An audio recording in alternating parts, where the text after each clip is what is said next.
Bangladesh cricket বোর্ডের বহুল আলোচিত নির্বাচন আজ অবশেষে অনুষ্ঠিত হয়েছে। রাজধানীর একটা 5 তারকা হোটেলে সকাল থেকে নির্বাচনী উত্তাপে গরম এই হোটেলের প্রাঙ্গণ এবং সকাল 10টা থেকে শুরু হয়েছে ভোট গ্রহণ।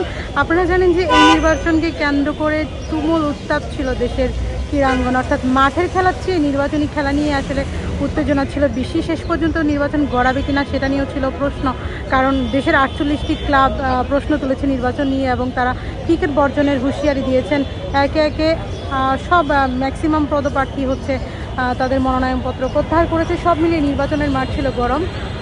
শেষ পর্যন্ত হবে কিনা, ভোট হবে কিনা, কিন্তু সব আনুষ্ঠানিকতা শেষে, সব আলোচনা শেষে সব মুহূর্তে নির্বাচন হচ্ছে এবং নির্বাচনের দিন আমরা সকাল থেকে এখানে গণমাধ্যম কর্মীদের উৎসে বড় ভিড় আছে, কাউন্সিলররা এবং একে একে অন ফেজ সবাই কিন্তু ভোট দিয়েছেন। আমরা জানি আমিনুল ইসলাম বুলবুল আবারও বোর্ডে আসছেন, সব কিছু ঠিক থাকলে তিনি ভোট দিয়েছেন এবং ভোটের পরিবেশ, তার প্রথমবার এক্সপিরিয়েন্স সব কিছু শেয়ার করেছেন গণমাধ্যমের সঙ্গে।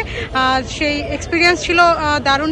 সেটাই একটা যিনি যেহেতু তিনি সম্ভাব্য কিনা তিনি আবারও আসছেন বোর্ডের মসনদে এবং সেই প্রত্যাশা তার মুখের মধ্যে একটু এক্সাইটমেন্ট হয়তো বেশিই ছিল। বলা চলে নন ফেজ যারা ছিল সবাই একে একে ভোট দিয়েছেন। এই ভোট গ্রহণ চলবে বিকাল 4টা পর্যন্ত এবং 4টার পরে আপনারা জানেন যে 6টার দিকে ফলাফল ঘোষণা করা হবে এবং ফলাফল ঘোষণার পরে সন্ধ্যায় পর্যালোচনা কমিটির একটা মিটিং হবে। সেই মিটিংয়ে নির্বাচিত হবে কে হচ্ছেন বোর্ড প্রেসিডেন্ট, যদিও অনেকটাই নিশ্চিত যে আবারও বোর্ডের মসনদে বসতে চলছে আমিনুল ইসলাম বুলবুল। সব মিলিয়ে নির্বাচনের পরিস্থিতি ছিল এই।